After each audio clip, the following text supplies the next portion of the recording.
What's up, my Guitkit family? How are you feeling? You know what I mean? You know what I'm saying? Smile, a special smile for me, man. Wherever you may be. Listen to me. I want to have a special Guitkit episode today, man. You know what I mean? Focusing on a pick out of my own little archive of shit, man. Something I bought a couple years ago that I totally overlooked. And, I really want to sort of now, been talking about, you know what I mean, a couple episodes ago, last week, 2 weeks ago, who knows, man. Talking about the Koreans getting into the game, man. The Norma brand, and we did a little episode, man. And we talked about, Norma trumping out my man Jack Westheimer with being the first to Korea. We proved that with that last Norma guitar that we talked about a couple weeks ago, week ago, whatever the fuck it was, a million years ago. Listen to me. All right, so let's talk. Let's circle back to Westheimer, people. Let's circle back to Westheimer, man. Let's talk about Cort, man. Now, I like to keep, like, in my little archive, a pretty good condition example of, of like, the cheapy guitars, man. I like that shit, man. I've been playing bass the past couple of years, you know what I mean? When I get together with my friends and jam out, man, I like to play the bass unless Bass Mark's around. You know what I'm saying? Because Bass Mark's in his absence, man. You know what I mean? I sort of had to pick up the slack, man. He's like an absentee father, Bass Mark, in our little band here. So, anyway, man, my man MC, who I restored his Epiphone bass, he had also this little Korean bass. Had a sticker on the back that said UPS-1 on it. I have no idea. It had like a you know what I mean, MOD tank sticker on it, man. You know what I mean? What was that? The Thank Tank or whatever the hell it was called, man. I forget the MOD. Anyway, man. So I forget what happened to that guitar, man. It was blown out. I think a guy named Sam. He took it back. I always loved it. It was a short scale bass, man. The short scale Korean bass from the late 70s, man. And I always like, why'd you give it back to me, man? You should have just told me you lost it. Because it was such a beautiful bass. So I was at the flea market a couple years ago, man. There's a Jamaican guy there, not a roster Jamaican, like a regular civilian Jamaican, right? And he had a bunch of stuff on his table. And I kind of think, because I went there the day afterwards, and like there was nobody behind his table and stuff, man. I think it was garbage, to be honest with you, man. I think he was just standing there, because it looked like a bunch of crap, man, like apple cores. You know what I mean? Empty boxes. I mean, but there were two guitars on this table. I think somebody might have left them there, you know what I mean? Like, I ain't taking this back, there's nobody buying this shit, I was like, this is your stuff? You know what I mean? He's like, yeah, man. And I was like, oh. I was like, how much on those guitars? He's like, how much you want to pay for that guitar? And I was like, I don't want to pay anything for it. You know what I mean? He's like, I was like, how much do you want for it? Yeah, I'm trying to flip the script. I don't know. You know what I mean? Some people, $150. Like, what? And you keep walking on. You know what I mean? People get like delusion of grandeur. So he, after the dance, you know what I mean? He comes over $20. Like $20. Like, cool, man. $20. You know what I mean? I was like $10. He's like $10. It's like $15. I was like, I'm gonna take a walk. You know what I mean? He's like, $10 is good, man. $10 is good, man. So I gave him the $10, man. And I just said, you know what I mean? But I got it home later. I saw it was fucked up, but it was pretty good condition, man. It is a Cort Slammer bass, man. This is the Slammer bass, man. Eventually became the Hamer Slammer, but this is the Cort one, the first generation one. Eventually, like I said, they started becoming like copies of like Fender model, like outright. You know what I mean? Westheimer, man. Make it exact. Make it say Fender on it. Fuck it. You know what I mean? Anyway, man, this is when they still sort of had a little bit of, you know what I mean, a Matsumoko in them. You know what I'm saying, man? When they still had a little bit of that, Japanese flair from the, early, when the Koreans were still in diapers, man. So I'm going to flip around. We're going to take a look at this guy, man. And we're going to get a plane. It's got a seized pot here. And we're going to fix that pot, either replace it or unseize it. And we're going to make some little ports for it. And we're going to dust it off. And we're going to play a couple of things on it. And I'm going to probably say something about Davey 504. You know what I mean? And we're going to have a nice day, man. So peace be with you, man. Let me flip you around. Hamer Slammer. I didn't blame her, man. So, it's a little guy, man. It feels like you're playing like a Squire Strat, you know what I mean? Little tiny thing nestled in your arms. Big bass sound. This is an extremely dirty example, though, man. It's filthy, man. Just filthy. Disgusting pigs. You know what I'm saying? Missing a knob. Not going to be easy to source. You see how those little, under the numerals, there was a little dot? I've seen them before. You know what I mean? Somewhere. I'm sure in the next couple years I'll be able to find one just like that. So I'm going to put this guy in a porch drawer and just put like a regular matching pair on there. You know, black knobs. Take these strings off, man. You know what I mean? It's pretty much complete, man. Got a little semblance of stickers. You know what I mean? The pots work.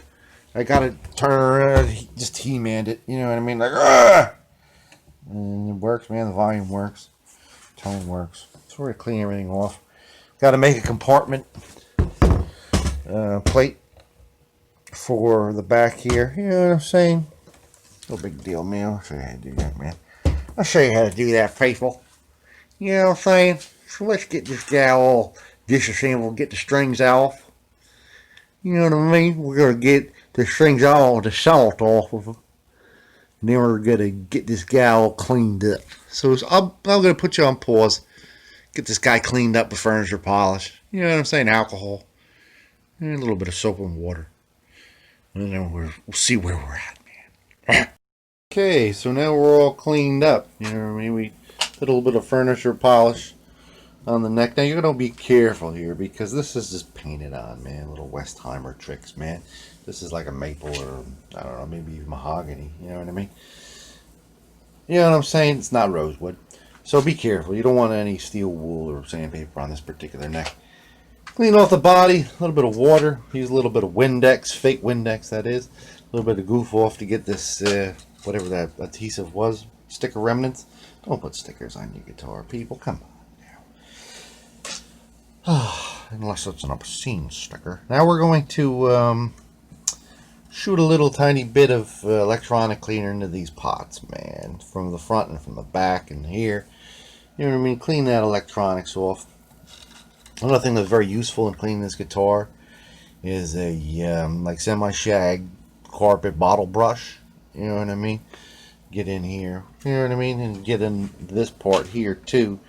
You know what I mean? All these little crevices without having to take everything apart. This is no disassembly. You don't want to take a guitar apart unless you really have to.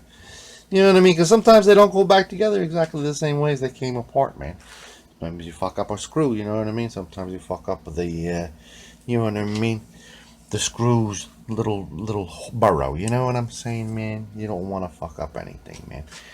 So we're gonna also touch up, you know what I mean, a couple of these little dings here with a black furniture polish. There's a really bad one on the back here, the neck. So let's do that right now, and I'll come right back at you, man. Okay, so we touched up with the black furniture marker, right? Sprayed a whole bunch of contact cleaner front and back. It's moving really nice now. Everything, all kinds of shit shot out of there, man. All kinds of ugly water coming out, man. So it looked good, man.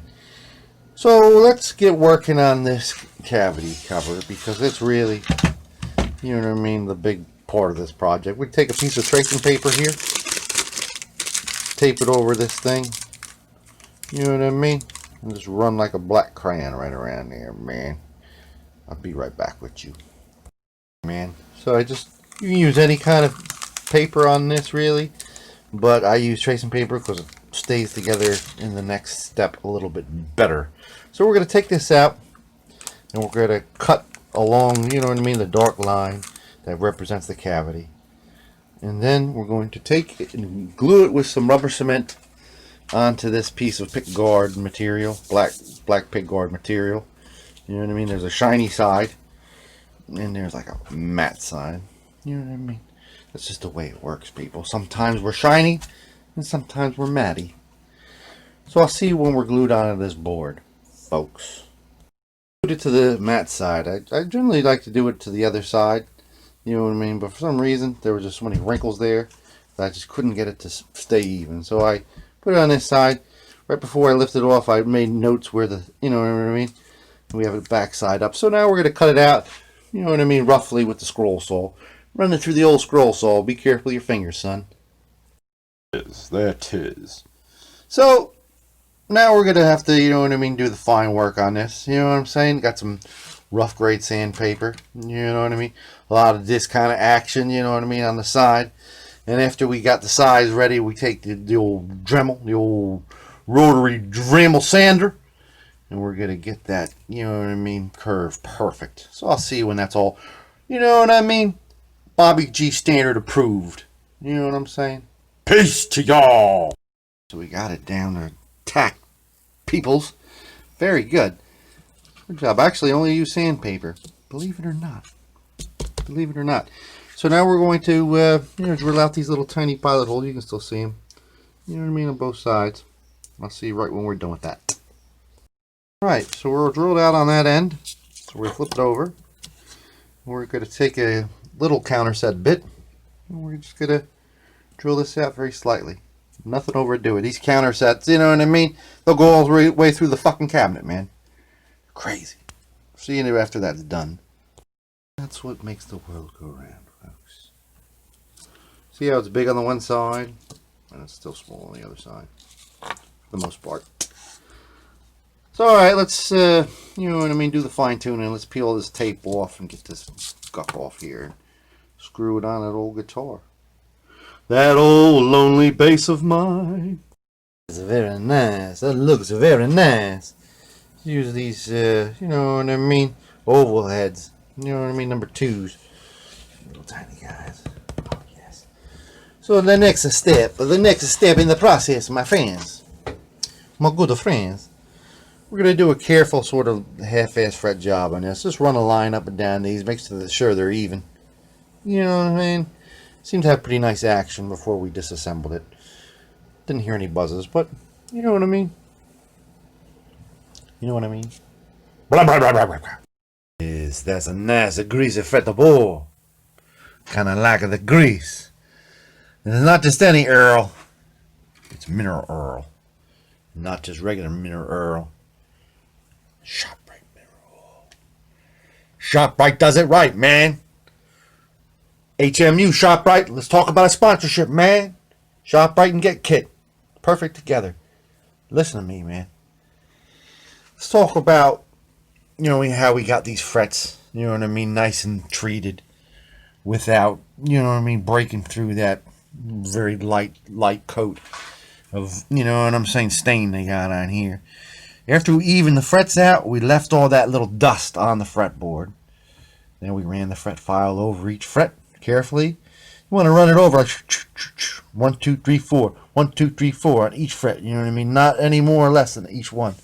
Gives you a perfect shape, right?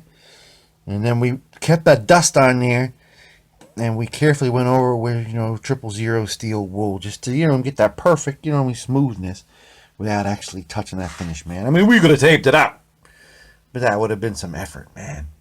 That would have been some serious effort, man. The mineral oil on it with an old t-shirt. I also went over here because I saw these were real rusty, these screws. I took a little bit of WD-40 with one of these little model. And this is a glue catcher. You know what I mean? I use one. I actually use it on, you know, other glue thing. And I just, you know what I mean? Put a little bit of WD-40 on them screws, man. Deoxidize them a little bit. You know, I don't want to have to, you know, put too much steel wool near that finish. So we're going to let this guy seep in, man. Gonna let you seep in, seeping, just like a Giuseppe. And once it's all seeped in, I'll come back at you, man. You know what I mean? Wipe that grease off your board. So, it's seeped in there for a while. There's no more seeping to be done, man. Don't seep for me anymore, man. Let's wipe off the remnants with an old t-shirt. Hit up the fretboard with some butcher's wax. Body with some Mom's Brazilian cleaner wax, you know, you get all the rest of the little remnants of the gunk in there. The microscopic gunk. Leave a nice hard shell shine on there, man. Hard shell shine, man. Got some old strap buttons, Fender-esque strap buttons, knowing my man Westheimer. I even got some gaskets. It's probably stretching the truth, but it'll be a little class. 1 inch, number 6 sheet metal screws, stainless. That's even stretching the Westheimer believer. You know what I'm saying, man? He probably wouldn't even do that, man. Put it on with glue. I'm gonna put these guys on too, man. Looks close enough, man. Let's just wait for the date and keep the plate for the glam shots, man. Peace. Oh yes. Oh yes. What's up, slappers? Look at that, man. That brass shining like a new bullet casing. I had to take him out, boss. Look at that. You know what I'm saying?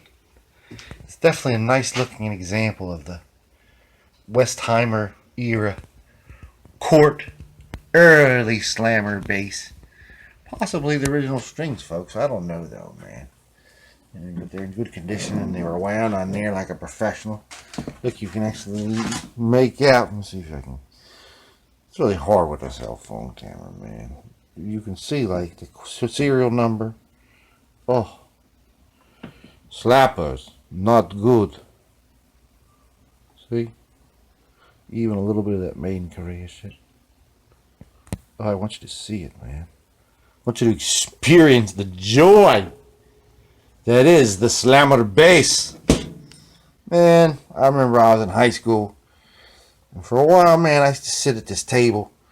Me and my man Swang. Some international cats. This dude lived in Barcelona, man. He was like an exchange student. And there was another exchange student from Mexico. His name was Hidalgo. He was like a heavy metal dude. He was like, you know what I'm saying? He had a little guitar like this, man, little bass. He walked around in his jacket. He's like, this jacket is 100% pigskin leather. Like, do you like my boots? Do you like my Metallica t-shirt? One time, this dude Felix that sat at our table, this big Filipino dude, you know, he was doing an impression of him, man. You know what I'm saying? But he didn't know that he was coming up with his lunch tray and shit, man. You know what I'm saying? I fucking heard him, man. He like threw his tray down. He's like, fuck you, you pig. I only wanted to be your friend. You know what I mean? I apologized to him later on, man. I said, that dude's a fucking dick, man. Even though, you know what I mean? I was laughing louder than anybody, man.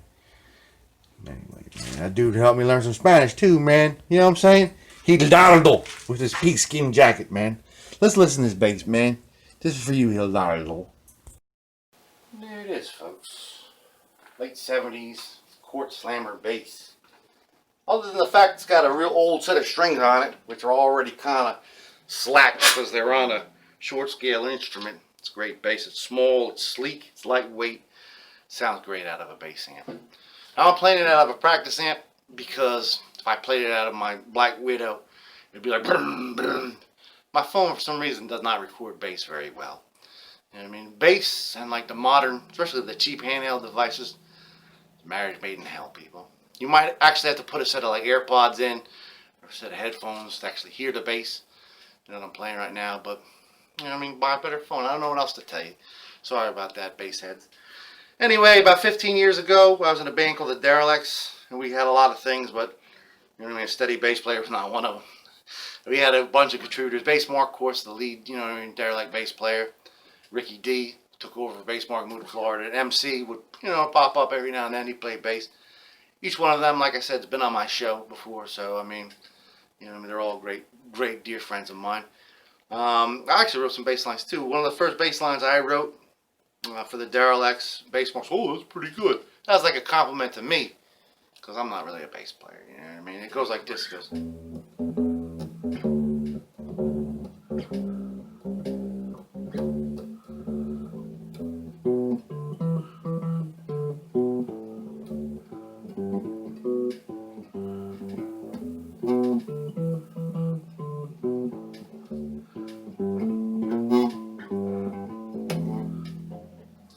Sorry about that. Like I said, the practice amp's like, whoa. My man MC, now when he was on my show, I always played Puerto Rico one way, and he's like, well, that's not right at all. So I never learned the right way. I'm sorry, Michael. The way I learned it was... I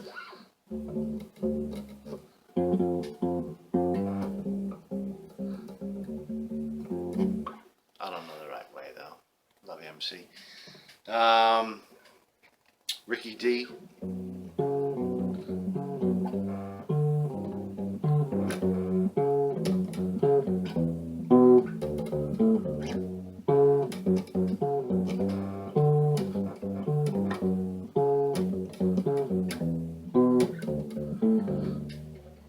Ricky D, man. Bass Mark, man. I don't know if I can play this. I don't even know if I remember it. Hang on.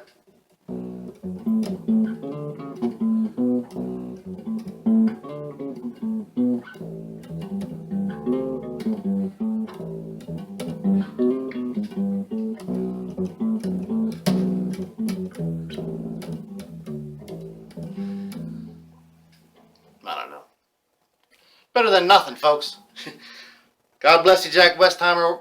Rest in peace. Rest of you derelict bass players. Wash your hands. I love you. Please, please, please, be very peaceful to each other. Please, please, peace be with you.